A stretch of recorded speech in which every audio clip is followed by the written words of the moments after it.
Alright, so today I think we'll clean up this Blacksmith punch.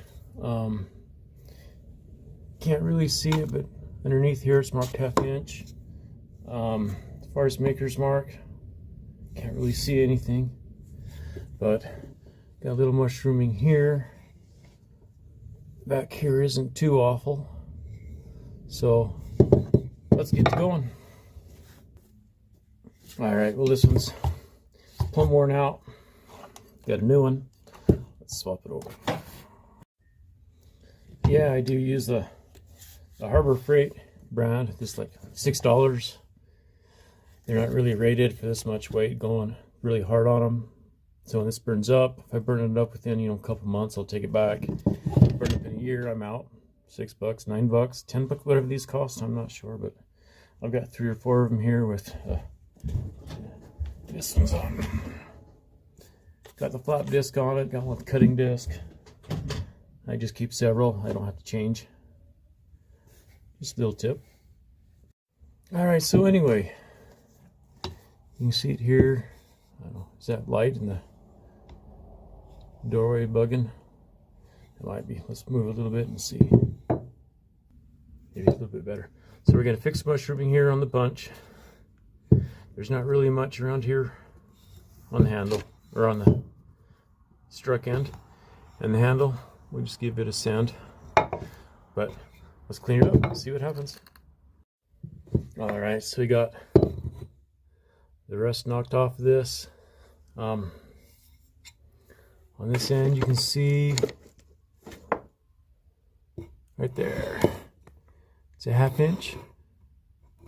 I couldn't see any other maker's marks on it. So let's take care of the damage now. Okay, here we are. So you want this to be nice and square, because basically you're basically shearing when you do your punching. So you can see it's nice and square. So now let's go to the handle. Alright, let's clean up some of this crap off the handle.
And we'll just let that soak in. All right, so here we are, finished product. Handle's been oiled. Couldn't find any maker's mark on it, but it was marked to size. Half inch right there. Sorry, you cannot see it at all. But squared up the round part there. And now it's ready to be put to use. I already have a half inch. So probably just put this back up, or maybe I'll sell and get rid of it. We'll see what happens. But another interesting thing here is I usually don't wedge my struck tools because you don't really need to. But this has been wedged. Kind of interesting. So anyway, there we are. Thanks for watching. And another tool done.